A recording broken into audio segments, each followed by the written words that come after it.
Welcome to learn together. मैं हूं संजना और हम लोग देख रहे हैं बिहार एस्टेट से संबंधित क्वेश्चंस को। ये बिहार एस्टेट सोशल साइंस के पेपर 1 के लिए हम लोग क्वेश्चन देख रहे हैं और यहाँ पर हम लोग चैप्टर वाइज क्वेश्चन कर रहे हैं। तो हमारा जो चैप्टर है ये हिस्ट्री का व्यापार और भूमंडलीकरण है। तो बिना टाइम गंवाए हम लोग आते हैं अपने प्रश्न पर। प्रश्न हमारा है, प्राचीन काल में किस स्थल मार्ग से एशिया और यूरोप का व्यापार होता था? तो प्राचीन काल में रेशम मार्ग से एशिया और यूरोप का व्यापार होता था। Right answer is option B. अगला देखेंगे, पहले विश्व बाजार के रूप में कौन सा शहर उभर कर आया? पहले विश्व बाजार के रूप में कौन सा शहर उभर करके आया? तो ये था अलेक्जेंड्रिया। कौन सा शहर था? अलेक्जेंड्रिया था। Right answer is option A. अगला देखेंगे, आधुनिक युग में अर्थव्यवस्था के क्षेत्र में होने वाली सबसे बड़ी क्रांति कौन सी है? तो इसका सही जवाब होगा औद्योगिक क्रांति। आधुनिक युग में अर्थव्यवस्था के क्षेत्र में होने वाली सबसे बड़ी क्रांति जो है ये औद्योगिक क्रांति है। Right answer option B. गिरमिटिया मजदूर बिहार के किस क्षेत्र से भेजे जाते थे? गिरमिटिया मजदूर जो थे वो बिहार के पश्चिमी क्षेत्र से भेजे जाते थे। Right answer option B. अगला देखेंगे, विश्व बाजार का विस्तार आधुनिक काल में किस समय से आरंभ हुआ? तो विश्व बाजार का विस्तार आधुनिक काल में 19वीं सदी से आरंभ हुआ। Right answer option C. विश्वव्यापी आर्थिक संकट किस वर्ष आरंभ हुआ था? विश्वव्यापी आर्थिक संकट जो है वो किस वर्ष आरंभ हुआ था? ये 1929 में आरंभ हुआ था। Right answer option C. इसके आगे देखेंगे हम लोग, आर्थिक संकट यानी मंदी के कानून यूरोप में कौन सी नई शासन प्रणाली का उदय हुआ? यूरोप में कौन सी नई शासन प्रणाली का उदय हुआ? तो इसमें फासीवादी नाजीवादी शासन का उदय हुआ। Right answer option C. अगला देखेंगे यहाँ पर कि ब्रेटन वुड्स सम्मेलन किस वर्ष हुआ था? ब्रेटन वुड्स सम्मेलन जो है ये 1944 में हुआ था। Right answer option C. भूमंडलीकरण की शुरुआत किस दशक में हुई? तो भूमंडलीकरण की शुरुआत जो है वो 1980 के दशक में हुई। Right answer is option D. द्वितीय महायुद्ध के बाद में यूरोप में कौन सी संस्था का उदय आर्थिक दुष्प्रभावों को समाप्त करने के लिए हुआ था? तो सही जवाब होगा यूरोपियन संघ। Right answer option D.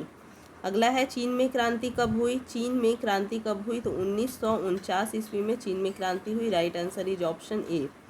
America का पता किसने लगाया था? तो अमेरिका का पता कोलंबस ने लगाया था। Right answer option C.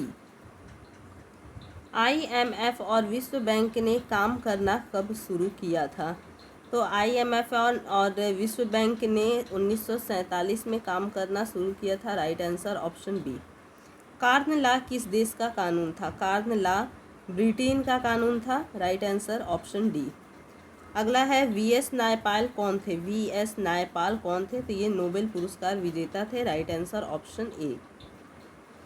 अगला है, गिरमिटिया किसे कहा जाता है? तो गिरमिटिया का क्या अर्थ है? तो अनुबंधित मजदूर। क्या है? अनुबंधित मजदूर। Right answer option A. Next है, औद्योगिक क्रांति योजना के तहत पहले या शुरू में कौन से उद्योग शामिल थे? तो प्रारंभ में कौन से उद्योग इसमें शामिल थे? तो कोयला, कपास और लौह। Right answer option A. Next, east India company अफीम किस देश में भेजती थी? ईस्ट इंडिया कंपनी अफीम किस देश में भेजती थी? तो ये चीन में भेजती थी। Right answer option D. Next, आर्थिक महामंदी का विश्व अर्थव्यवस्था पर क्या प्रभाव पड़ा? आर्थिक महामंदी का विश्व अर्थव्यवस्था पर प्रभाव पड़ा बेरोजगारी। Right answer option D. Alexandria किस सागर के मुहाने पर बसा हुआ था? अलेक्जेंड्रिया किस सागर के मुहाने पर बसा हुआ था? लाल सागर के मुहाने पर बसा हुआ था। Right answer is option B. अगला है, द कॉमर्स ऑफ नेशन नामक पुस्तक के लेखक कौन थे? द कॉमर्स ऑफ नेशन नामक पुस्तक के लेखक कौन थे? तो ये कॉडलिफ थे। कौन थे? कॉडलिफ थे। Right answer is option B. Bharat में आर्थिक महामंदी का सबसे बुरा प्रभाव किस वर्ग पर पड़ा? तो भारत में आर्थिक महामंदी का सबसे बुरा प्रभाव किसानों पर पड़ा। Right answer option A. Christopher Columbus आलू कहाँ से यूरोप ले आया? यूरोप में आलू कहाँ से लेकर के आया? तो अमेरिका से लेकर के आया। कहाँ से लेके आया? अमेरिका से। Right answer is option B. किस अमेरिका राष्ट्रपति ने न्यू डील लागू की? न्यू डील किस अमेरिकी राष्ट्रपति ने लागू की थी? तो ये FD रूजवेल्ट ने लागू की थी। Right answer option C. आगे देखेंगे, अमेरिका में गुलाम कहाँ से ले जाए जाते थे। अमेरिका में कहाँ से गुलाम ले जाए जाते थे, तो ये गुलाम अफ्रीका से जाते थे। कहाँ से? अफ्रीका से। Right answer is option C. Next है, भूमंडलीकरण शब्द का इजाद किसने किया। भूमंडलीकरण शब्द का इजाद जो है वो किसने किया, तो ये जॉन विलियम्स ने किया। किसने किया? जॉन विलियम्स ने किया। Right answer is option D. यूरोपीय इकोनॉमिक्स कम्युनिटी की स्थापना किस वर्ष हुई। यूरोपीय इकोनॉमिक्स कम्युनिटी की स्थापना 1957 ईस्वी में हुई। Right answer option C. अगला है, कॉर्न लॉ क्या बोल रहा है। कॉर्न लॉ ब्रिटेन में किस अनाज का आयात प्रतिबंधित कर दिया गया। राइट आंसर ऑप्शन सी, मक्का का। अगला है, 1820 से 1914 के बीच विश्व व्यापार में कितने गुने की वृद्धि हो चुकी थी, तो यहाँ पर 25 से 40 गुने की वृद्धि हो चुकी थी। Right answer option B. Next है, भारत के किस प्रदेश में अधिकांश गिरमिटिया श्रमिक बाहर ले जाए जाते थे, तो उत्तर प्रदेश से। कहाँ से? उत्तर प्रदेश से। Right answer option D. आगे देखेंगे कि पास्ता सिसिली यानी इटली, पास्ता सिसिली इटली में किसके द्वारा ले जाया गया, तो किसके द्वारा ये लेकर के जाया गया, तो अरबों के द्वारा। Right answer option number B. धन निष्कासन के सिद्धांत का प्रतिपादन किसने किया था। धन निष्कासन के सिद्धांत का प्रतिपादन दादा भाई नौरोजी ने किया था। Right answer is option C. Bharat में कैनाल कॉलोनी किस प्रांत में बनाई गई। भारत में कैनाल कॉलोनी जो है वो किस प्रांत में बनाई गई, तो पंजाब में बनाई गई। Right answer option A. अगला देखेंगे, यहाँ पर हम लोग, वृहद उत्पादन की नीति किसने अपनाई। वृहद उत्पादन की नीति हेनरी फोर्ड ने अपनाई। हेनरी फोर्ड ने अपनाई। Right answer option C. Noodles किस मूल का था। नूडल्स किस मूल का था, तो नूडल्स चीन का था। Right answer option A. अंतर्राष्ट्रीय आर्थिक विनिमय का प्रवाह किस प्रकार के प्रवाह पर आधारित था। आधारित नहीं है, तो राइट आंसर ऑप्शन डी, उद्योग पर। अगला देखेंगे, इंग्लैंड कपास का आयात मुख्य रूप से कहाँ से करता था। इंग्लैंड कपास का आयात मुख्य रूप से कहाँ से करता था, तो ये भारत से करता था। Right answer is option A. यूरोपीय राष्ट्रों ने अफ्रीका का आपसी बंटवारा किस वर्ष किया। यूरोपीय राष्ट्रों ने अफ्रीका का आपसी बंटवारा किस वर्ष किया, तो इसने 1885 ईस्वी में किया। Right answer is option B. British सरकार ने गिरमिटिया श्रमिकों की व्यवस्था किस वर्ष समाप्त की, तो 1921 में इसने समाप्त की ब्रिटिश सरकार ने। Right answer option B. Next है, आर्थिक महामंदी से कौन से देश सबसे कम प्रभावित हुआ। आर्थिक महामंदी से कौन सा देश सबसे कम प्रभावित हुआ, तो फ्रांस सबसे कम प्रभावित हुआ। Right answer option C. Ottawa सम्मेलन किस वर्ष हुआ। ओटावा सम्मेलन 1932 में हुआ। Right answer option C.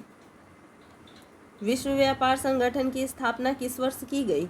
विश्व व्यापार संगठन की स्थापना 1995 में की गई। Right answer option D. आगे देखते हैं, G8 की स्थापना हुई। G8 की स्थापना हुई थी कहाँ पर, कब हुई थी इसकी स्थापना, तो 1975 में हुई थी। Right answer option C. Next है, संयुक्त राष्ट्र मौद्रिक एवं वित्तीय सम्मेलन किस वर्ष हुआ था, तो मौद्रिक एवं वित्तीय सम्मेलन 1944 में हुआ था। Right answer option D. अगला है, होशे मेला का आयोजन कहाँ किया जाता था। होशे मेला का आयोजन जो है वो कहाँ किया जाता था, कि त्रिनिदाद में। कहाँ पे किया जाता था, त्रिनिदाद में। Right answer is option C. रेशम मार्ग कहाँ से आरंभ होता था। रेशम मार्ग चीन से आरंभ होता था। Right answer is option B. वृहत उत्पादन व्यवस्था किस देश में आरंभ की गई। वृहत उत्पादन व्यवस्था किस देश में आरंभ की गई, अमेरिका में आरंभ की गई। Right answer option C. आलू अकाल किस देश में हुआ था। आलू अकाल किस देश में हुआ था, आयरलैंड में हुआ था। Right answer option B. अगला देखेंगे कि कच्ची कपास का निर्यात 1800 से 1872 के बीच 5% से बढ़कर कितना प्रतिशत हो गया था, तो ये 35% हो गया था। 5% से बढ़ करके 35% हो गया था। Right answer option number B. अगला है, सिकंदर कहाँ का निवासी था। सिकंदर कहाँ का निवासी था, तो सिकंदर यूनान का निवासी था। राइट आंसर ऑप्शन सी।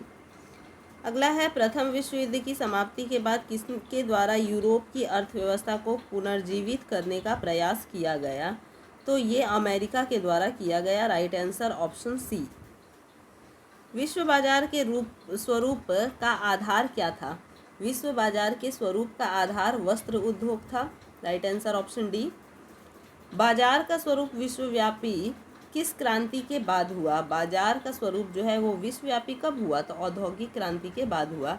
तो इसी प्रकार से और भी वीडियोस देखने के लिए चैनल के साथ में बने रहें। वीडियो अच्छा लगे तो इसे लाइक शेयर कीजिए और सब्सक्राइब करना नहीं भूलिए। धन्यवाद।